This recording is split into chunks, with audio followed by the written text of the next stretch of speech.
Hi, hello. Welcome to our channel Sravanti Balloju Home Likes. Today's special recipe కాకరకాయ tomato curry. కాకరకాయతో ఇలా ఒక్కసారి సింపుల్గా కర్రీని ట్రై చేసి చూడండి.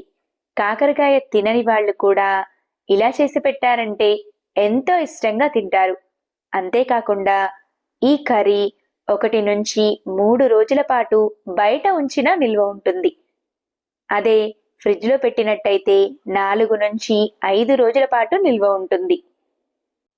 సాధారణంగా పిల్లలు కానీ పెద్దవాళ్ళు కానీ కాకరకాయలను తినడానికి ఇష్టపడరు. అలాంటి వారి కోసం ఇలా నేను చెప్పిన విధంగా ఒక్కసారి కర్రీని ట్రై చేసి చూడండి.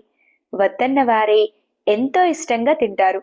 మరింకెందుకు ఆలస్యం, చిక్కటి గ్రేవీతో కమ్మని టేస్ట్ వచ్చేలా కాకరకాయ కర్రీని ఎలా తయారు చేయాలో చూసేద్దామా?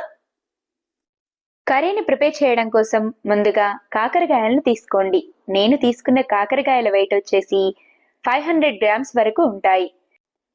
నేను సిటీలలో దొరికే కాకరకాయలను తీసుకోలేదు. ఊళ్ళలో ఎక్కువగా దొరికే కాకరకాయలను తీసుకున్నాను. సిటీలో కాకరకాయలు కాస్త స్కిన్ మందంగా ఉంటాయి. అదే ఊళ్ళల్లో దొరికే కాకరకాయలు స్కిన్ పలుచగా, చేదు తక్కువగా ఉంటాయి. అదే సిటీలలో దొరికే కాకరకాయలతో కర్రీని ప్రిపేర్ చేస్తున్నప్పుడు కాకరకాయ పైన ఉన్న పొట్టంతా నీట్గా రఫ్ చేసేసి తర్వాత వీడియోలో చూపించిన విధంగా రౌండ్ ముక్కలుగా కట్ చేసుకోండి. ఇదే విధంగా మీరు తీసుకున్న కాకరకాయలన్నింటినీ రౌండ్ ముక్కలుగా కట్ చేసుకొని తీసుకోండి. తర్వాత మీడియం సైజ్గా ఉన్న 4 టమాటాలను తీసుకొని పొడవు ముక్కలుగా కట్ చేసి మిక్సీ జార్లోకి వేసుకోండి. టమాటా ముక్కలు వేసుకున్న తర్వాత 3 నుంచి 4 రెమ్మల చింతపండును ఒకసారి శుభ్రంగా కడిగి మిక్సీ జార్లోకి వేసేయండి. చింతపండు వేసిన తర్వాత చిన్న ముక్కలుగా కట్ చేసిన 2 ఇంచుల అల్లం ముక్క తరుగు, 5 నుంచి 6 వెల్లుల్లి, కొద్దిగా వాటర్ని పోసి మిక్సీ జార్పై మూతను పెట్టి మెత్తని పేస్ట్లా గ్రైండ్ చేయండి. గ్రైండ్ చేసిన టమాటాల మిశ్రమం ఇలా వస్తే సరిపోతుంది.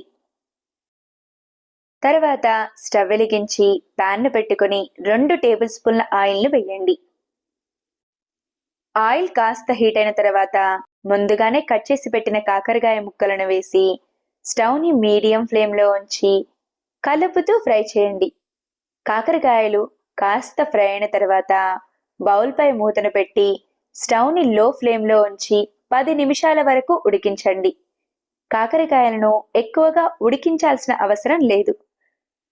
5 నిమిషాల వరకు ఉడికిస్తే సరిపోతుంది. లేదా కాకరకాయ ముక్కలు కాస్త రంగు మారేంత వరకు ఫ్రై చేసి బౌల్లోకి తీసుకోండి. తర్వాత అదే ప్యాన్లో కర్రీని ప్రిపేర్ చేయడం కోసం 3 టేబుల్ స్పూన్ల వరకు ఆయిల్ను వేయండి. ఆయిల్ కాస్త హీట్ అయిన తర్వాత పోపు దినుసులను యాడ్ చేసుకోండి. పోపు దినుసులు అంటే 1 స్పూన్ జీలకర్ర, హాఫ్ టీ స్పూన్ ఆవాలు, 1 స్పూన్ శనగపప్పు, 1 స్పూన్ మినప్పప్పు. పోపు దినుసులు వేసుకున్న తర్వాత స్టవ్ని మీడియం ఫ్లేమ్లో ఉంచి పోపు దినుసులు కాస్త చిటపటలాడేంత వరకు కలుపుతూ ఫ్రై చేయండి. పోపు దినుసులు చక్కగా ఫ్రై అయిన తర్వాత చిన్న ముక్కలుగా కట్ చేసిన మీడియం సైజ్ ఆనియన్ తరుగు, పొడవు ముక్కలుగా చాప్ చేసిన 4 నుంచి 5 పచ్చిమిర్చి తరుగు, 3 రెమ్మల కరివేపాకును వేసి ఆనియన్ లైట్ గోల్డెన్ కలర్ వచ్చేంత వరకు కలుపుతూ ఫ్రై చేయండి. ఆనియన్ చక్కగా ఫ్రై అయి మంచి గోల్డెన్ కలర్ రాగానే హాఫ్ టీ స్పూన్ పసుపు వేసి పోపు కలిసేలా బాగా కలపండి. పసుపు చక్కగా కలిసిన తర్వాత ముందుగా గ్రైండ్ చేసి పెట్టిన టమాటాల మిశ్రమం వేసి పోపు కలిసేలా ఒకసారి బాగా కలిపి బౌల్పై మూతను పెట్టి టమాటా మిశ్రమం పచ్చివాసన పోయి ఆయిల్ రిలీజ్ అయ్యేంత వరకు స్టవ్ని లో ఫ్లేమ్లో ఉంచి ఉడికించండి. టమాటాల మిశ్రమం చక్కగా ఉడికి ఇలా ఆయిల్ సపరేట్ అయిన తర్వాత ముందుగానే ఫ్రై చేసి తీసుకున్న కాకరకాయ ముక్కలను వేసి కాకరకాయ ముక్కలు టమాటా మిశ్రమం కలిసేలా బాగా కలపండి. కాకరకాయ ముక్కలు చక్కగా కలిసిన తర్వాత బౌల్పై మూతను పెట్టి మరొక 5 నిమిషాలు స్టవ్ని మీడియం ఫ్లేమ్లో ఉంచి ఉడికించండి. కాకరకాయలు చక్కగా ఉడికిన తర్వాత తగినంత కారం, రుచికి తగినంత సాల్ట్‌ని వేసి కర్రీ మొత్తం కలిసేలా ఒకసారి బాగా కలిపి కారం ఫ్రై అయ్యేంత వరకు బౌల్‌పై మూతను పెట్టి మరొక 2 నిమిషాలు స్టవ్‌ని లో ఫ్లేమ్‌లో ఉంచి ఉడికించండి. కారం చక్కగా ఫ్రై అయి కర్రీపై ఆయిల్ తేలగానే గ్రేవీకి సరిపడా వాటర్‌ని యాడ్ చేసుకోండి. వాటర్ వేసిన తర్వాత కర్రీ మొత్తం కలిసేలా బాగా కలిపి బౌల్‌పై మూతను పెట్టి కర్రీపై ఆయిల్ తేలేంత వరకు ఉడికించండి. కర్రీ చక్కగా ఉడికి ఆయిల్ పైకి తేలగానే 1 స్పూన్ ధనియాల పొడి, సన్నగా చాప్ చేసిన కొత్తిమీర తరుగును వేసి కర్రీ మొత్తాన్ని మరొకసారి బాగా కలిపి స్టవ్ ఆఫ్ చేసేయండి. అంతే, ఎంతో టేస్టీగా ఉండే కాకరకాయ టమాటో కర్రీ రెడీ.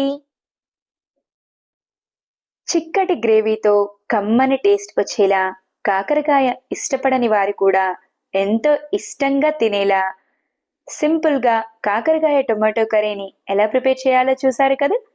నా వీడియో కనుక మీకు నచ్చినట్టయితే లైక్ చేయండి.